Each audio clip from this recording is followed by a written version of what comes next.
Sloan, and I am the program coordinator of the Primary Care Social Work program at the Mount Sinai Adolescent Health Center. Yeah, many of our young people have been expressing concerns around having to go back to school in person for a myriad of reasons. One being the possibility of exposure to COVID-19 or the Delta variant now. The other reason being seeing their friends after not being in their presence for a while.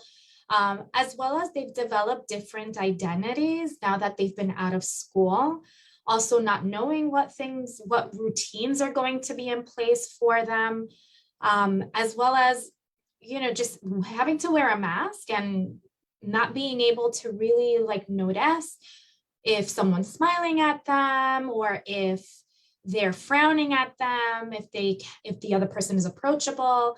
I have had a young person tell me most recently, I'm returning to school and people may look different. And I don't know if they're going to want to still be friends with me. So many people have changed in terms of the environments that they've found themselves in and have acquired other ways to kind of just cope and manage that. And also, the isolation has been a challenge as well. And so sometimes when you're not in the same spaces, it's hard to continue to develop these relationships and grow them. And so that definitely does create some concerns to even just in terms of their own growth and if they still want to continue to be friends with the people that they were friends with before, as well as who their teachers will be. Some young people will be going into school for the very first time after being completely remote and have never been into the school building itself. And so having to learn this new space as well as meeting new teachers as they will be entering, if they were going to start in the 9th grade, now they're going to start in the 10th.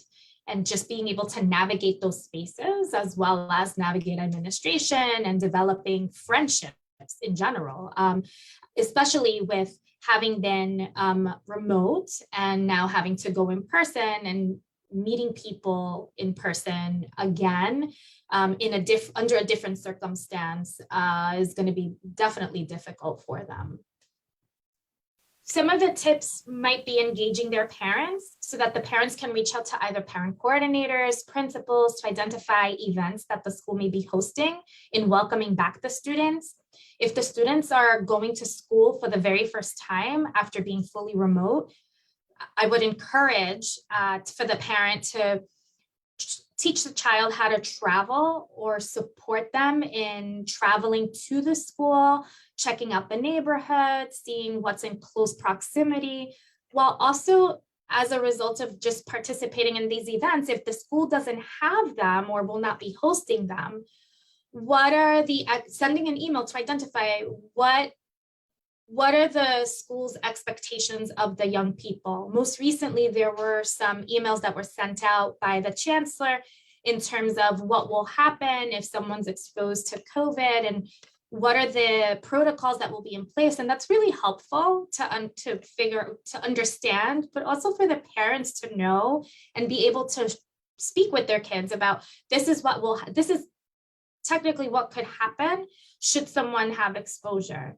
I also think that with this transition, just having conversations, having an open line of communication and identifying what are some of the concerns that the young person has with their parent or with their peers as well, friends, so that they're able to figure out okay, so these are some of the concerns. These are some of the things that are coming up for me. Let's figure this out together so that they're not feeling as if what's going on at this time, I'm the only person feeling it, because many young people tend to feel like they are the only ones that are experiencing these feelings. And sometimes helping to normalize these feelings for them can be beneficial as well as helpful. Well, some kids have said, or some young people have said, that their friends might look different, or that they appear to be unapproachable, or that they're standing off in a corner with a new group. And because they themselves have been home or remote the entire time, they feel like as if there's a disconnect. Others have shared that they themselves have changed and developed different identities and worry that they may no longer fit into the friend groups that they once had. Also, their values of their friendship, or the way that they look at specific friendships that may have already existed pre-pandemic, may have changed. And so they may have different interests now that the friends that they were, or friends that they had relationships with, may not share. And so there has been some concern around that, or the ability to develop new friendships as a direct result of the lack of connection, and being able to see each other in person, meet up and hang out together. And so there's been some concerns around that.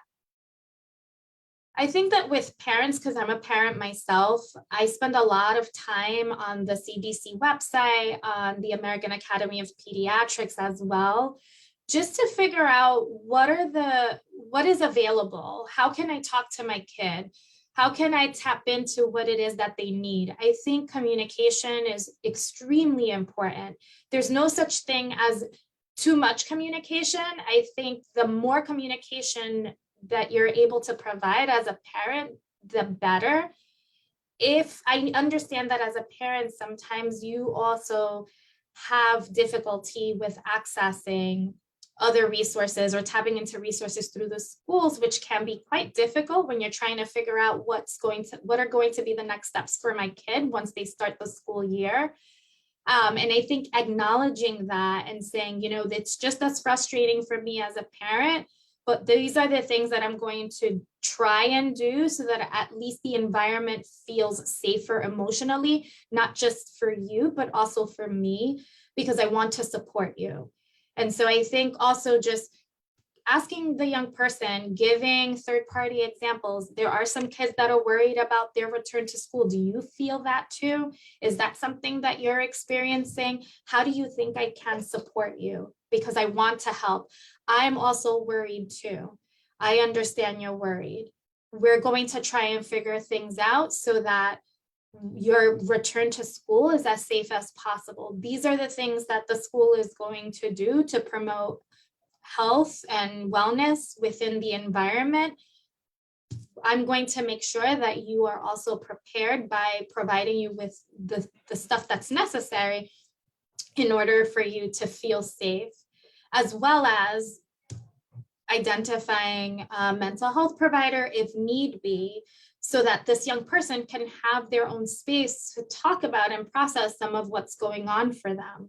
Because the return to school is definitely anxiety producing, because of the fears of the unknown and the uncertainty of what will be next, what will be the next steps. Well, I think safety is so important. Masking is really important. I think just ensuring that families feel safe enough and feel confident enough to ask all the questions necessary, especially with this return to school. If knowing what's going to happen next and developing routines are going to help promote safety in the home, identify those who will be able to provide the necessary information so that you're able to provide a safe space for your young person. I think promoting masking is so important, as well as sanitizing of your hands. I think that at this point, young people and their families have been able to stay safe as a direct result of the masking. And as well as if the family has questions about vaccinating your young person, definitely speak with your medical provider. It is okay to do that. Touch base with them if you're trying to figure out if this is the best thing for your kid. so that you're able to get your questions answered. I know that there are parents that are questioning the vaccinations for their kids. Ask questions, reach out to your medical providers, look things up at the CDC website, look things up on the American Academy of Pediatrics in the parent section. Talk with other families that may have already vaccinated their kids. We want our children to be as healthy as possible so that they enter the school year and they're successful in not only emotional and physical health, but also academically performing well, so that they're not fearful of the possibility of contagion, if that's a fear that which most young people are experiencing, but that we're here to support them as positive and healthy adults in their lives.